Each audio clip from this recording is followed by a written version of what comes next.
How's it going? I'm Sam, founder of Frax Finance.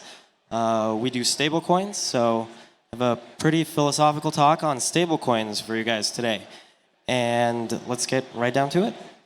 So the topic of today's keynote is going to be about why stablecoins are basically taking over DeFi and a lot of core protocols, right? And as I'm sure a lot of people in the audience have already heard, two of the very most largest protocols in the entire space are on the cusp of releasing their own stablecoins. So I've been thinking and I've been philosophizing about what this actually means in our own belief about stablecoins at Frax. And I wanted to discuss to you guys with you the key concepts that I think is extremely important for people to understand stablecoins, how we think about stablecoins at Frax, and where we think the industry is headed. So first things first, I just want to highlight stablecoins are token pegged to some reference price with a commitment, implicit or explicit, that they actually be kept at that price. So obviously there's multiple ways to keep a stablecoin at peg and also ways to not keep a stablecoin at peg, as a lot of people know, right?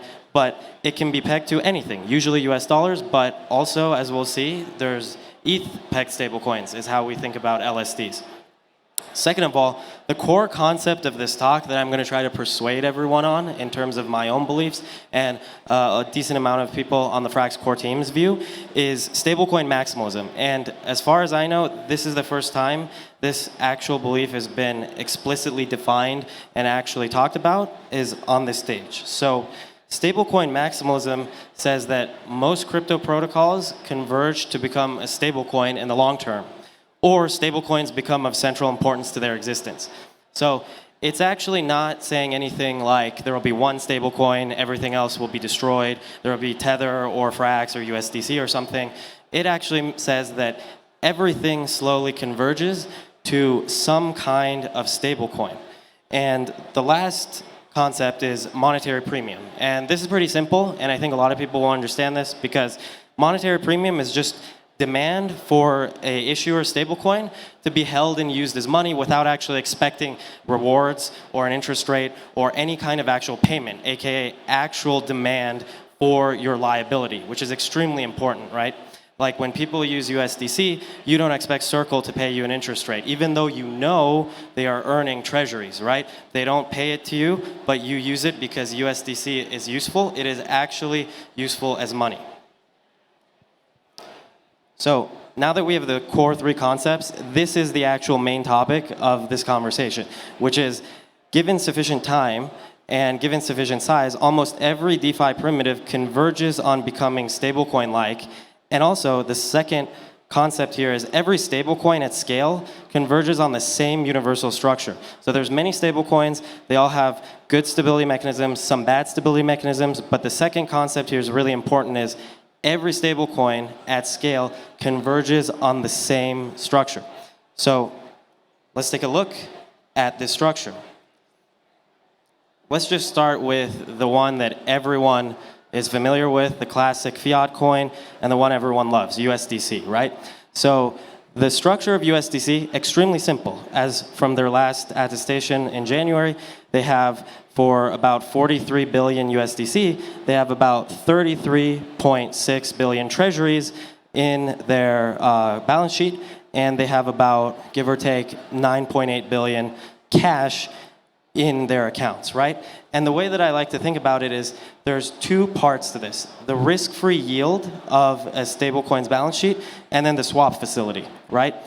And one caveat, though, is that even though I'm using risk-free yield in quotes everywhere, nothing obviously is risk-free. Any hypothecation is non-zero risk, but given that this stablecoin is pegged to the dollar, the closest thing to risk-free yield is treasuries and debt of the US government and actually having the Federal Reserve as a counterparty, economically speaking. We're not talking about regulation, laws, we're just talking about economics of keeping a peg.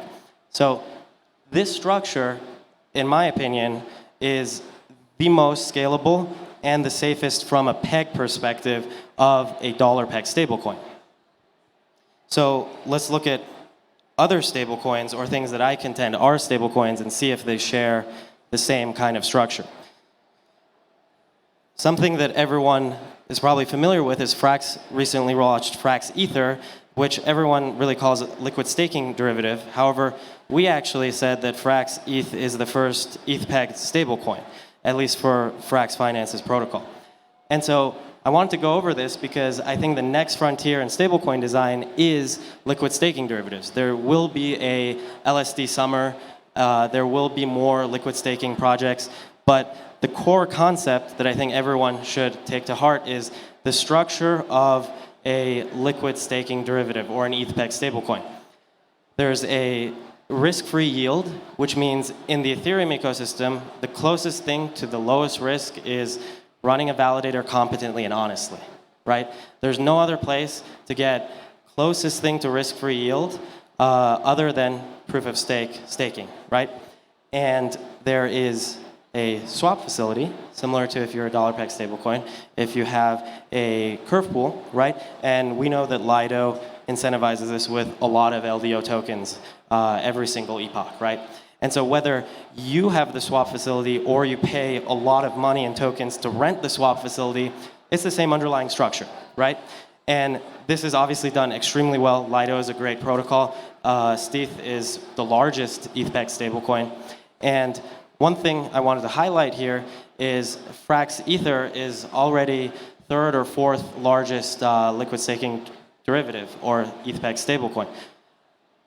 I actually think that this is from CoinGecko, but they did not include cbETH for whatever reason. So depending on what you think, it could be fourth ranked or third ranked. But one thing that is important here is even though, for example, Rocket Pool increases in price, it is a stablecoin. There's an implicit view that it tracks ETH. You can see the 7-day moving average.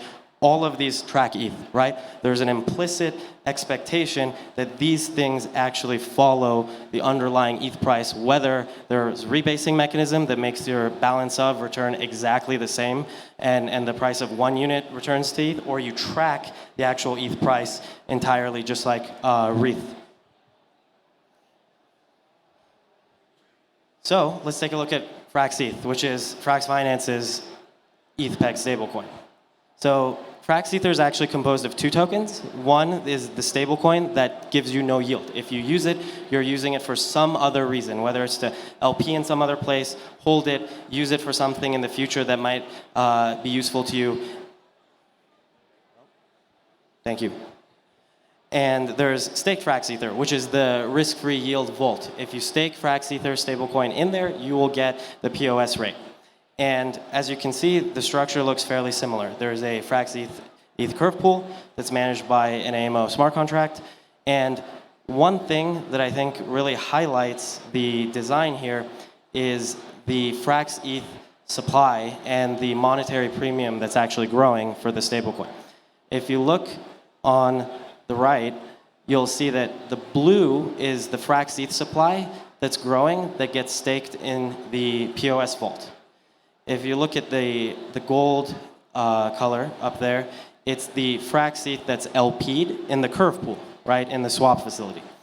If you look at the small amount that's actually growing, that's grayish, that is everywhere else that frxETH exists, in other AMMs, in other wallets, anywhere else. There's a lot of other places, so we don't actually track it. It's just in everything else slice.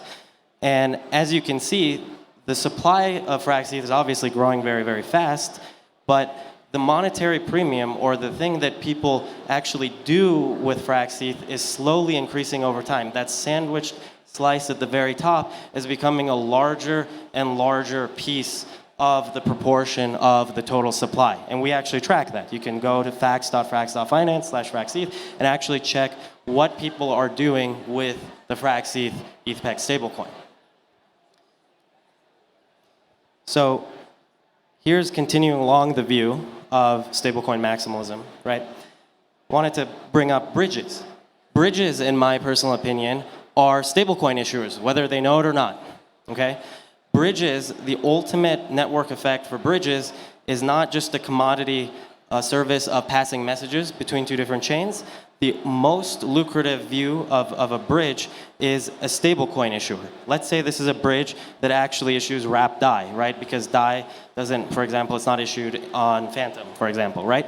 If you have a bridge like multi-chain that actually takes mainnet DAI and then mints a stablecoin that's fully backed by DAI on Phantom, what are you doing? You're doing something like this. You're issuing a stablecoin. It happens to be called wrapped DAI because people want to see it being called DAI in its name, and they want it to be actually backed by DAI and not some algo recursive mechanism, right?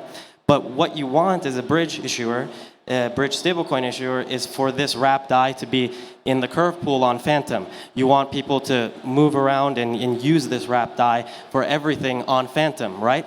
And my contention and my belief is that given sufficient time, if there's substantial monetary premium and the bridge actually wants to monetize its use of the ability of its monetary premium, it will look for the place that is the closest risk-free place to actually hypothecate its held collateral. And so, for example, this would be the DSR. As people are familiar with MakerDAO, they have a vault that sometimes pays a yield for literally just staking DAI. It does nothing with it, right? MakerDAO doesn't rehypothecate, it just pays interest, right? That is as close to risk-free of any interest rate you can get for DAI, right? And my view is if there is a sufficiently Lindy bridge for wrapped DAI anywhere, in the long term, it will look like this. So we can see how this fares in the future. Or MakerDAO can just issue native DAI on every chain. This structure won't appear, right? That's the other view. But if this does, it'll look like this. That's the claim. And one thing that's been really interesting is while I was making this PowerPoint, I was looking at the bridge TVL rankings on DeFi Llama, and lo and behold, the top bridge, or at least what DeFi Llama classifies as the top bridge, is the thing that looks most like a stablecoin, the thing that has the most monetary premium. DeFi Llama says that WBTC is a Bitcoin bridge. That's not up to me. They classified it as that, but I just thought that that was very, very interesting because what's the largest bridge TVL here? The one that has the most monetary premium. Everyone uses WBTC. On ETH, everyone has it in curve pools. Everyone uses it collateral if they want BTC. It makes sense. It checks out. Frax, right? Obviously, this is a Frax keynote, so we wanted to talk about Frax. And Frax actually started out as a fractional algorithmic stablecoin, as probably a lot of people know. And we recently, through governance and the community, voted to fully collateralize all of Frax. Frax was about 93, 92% CR. It is going to be 100% in the near future. And given that we believe this kind of structure is kind of the underlying form of a lot of DeFi primitives, this is what Frax is going to look like in the long term. And I think everyone can see it looks pretty familiar, right? And in fact, our Frax BP curve pools and other swap facilities are extremely, extremely popular on Ethereum. People stake in them, people earn yield in them through CRV, CVX, and FXS tokens. And it's been very good. There's been a lot of people that have partnered with Frax BP and curve pools there. One thing that I thought was funny was this headline says that Frax is going to retire its algorithmic backing amid stablecoin regulatory crackdown. And I just wanted to obviously say that there's no, this was not the reason we obviously wanted to do 100% backing, given that we have a pretty comprehensive worldview of what stablecoins are going to look like. Because we think this is the underlying structure, or at least I do, of all DeFi primitives given sufficient time. So we don't have any, no rumors, no wells notice, nothing. We don't have any issues. It's not because of anything we're scared of. We just think this is the superior structure. And the other way you could think about it is everything becomes fractional reserve banking given sufficient time.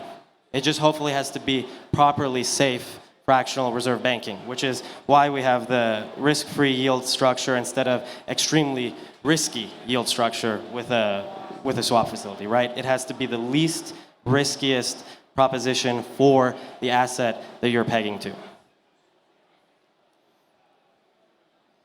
So one thing I wanted to obviously highlight is I'm sure a lot of people are thinking about as they're listening to this is what happens in this view to stablecoins that don't converge on the structure, right? There's a lot of stablecoins that don't do this, right?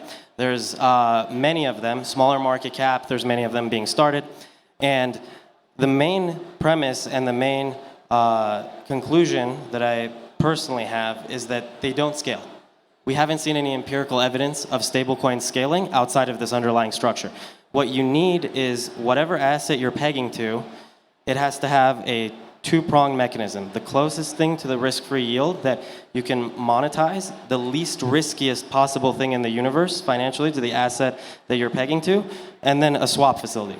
If that's not somehow the underlying structure, it's not going to scale. And so this is the claim about what happens to stablecoins. There'll be niche stablecoins. People will love them. People will use them. I love many stablecoins. Frax BP has a lot of pairings against a lot of stablecoins. But if you want tens of billions of supply and in the next 5 to 10 years, hundreds of billions of supply for your stablecoin, that structure is what needs to be converged to in terms of scaling and safety. So the other question, what happens to protocols that don't become stablecoins and fail to embrace stablecoin maximalism, right? And I just made up stablecoin maximalism, but I'm going to try to make it very, very persuasive, right? I think that they'll lose market share to projects and developers that think in stablecoin maximalist terms.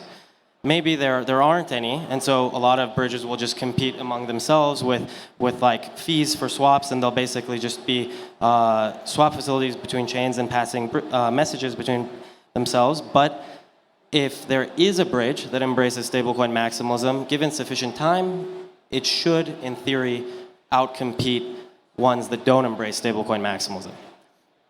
And then the last thing is, I genuinely believe this, regardless of whether anyone thinks stablecoin maximalism is true or not, is monetary premium is the strongest network effect, not social media network effect, not any other network effect. Monetary premium is the strongest network effect and the strongest value accrual mechanism, right?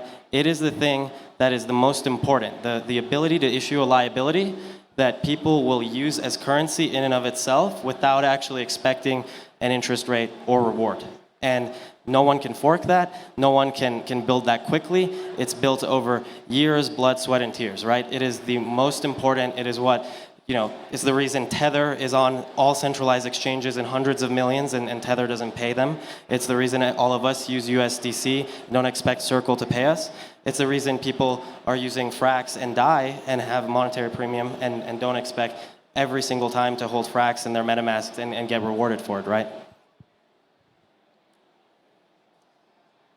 And lastly, I just wanted to share that this is kind of the evolution that I think is going to evolve, right? We had the first era where everyone knows things are stablecoins. Second era where there's stablecoins, but they're a little bit harder to see. There's like VE wrapper tokens, AMMs releasing their own stablecoins, lending protocols. And the third era, which we're in right now, which is liquid staking, bridges, and more, right? We'll see other protocols like derivatives, projects, GMX, all of these trying to scale and create large stablecoins, which will be really exciting. And finally, I just want to wrap up and end on this, which is a lot of people tell us at Frax we're building a lot of different things. We're building FraxLend, we're building, an LSD, and I want to highlight that we're extremely, extremely consistent on this worldview. So this is just a picture of our Twitter, and this is a picture of the first page of our docs. We know that stablecoins are one of the most important infrastructural pieces in crypto, and we build stablecoins. So everything we build is universally for making sure our stablecoins get the most amount of monetary policy and monetary premium, and the safest stablecoins at scale across multiple years, right? We have a vision of actually being hundreds of millions in size and in market cap in the next 5 to 10 years, hopefully. So that's it. Thank you. Hope you guys found it intellectually interesting. And catch me on Twitter, Telegram, follow us. Thank you.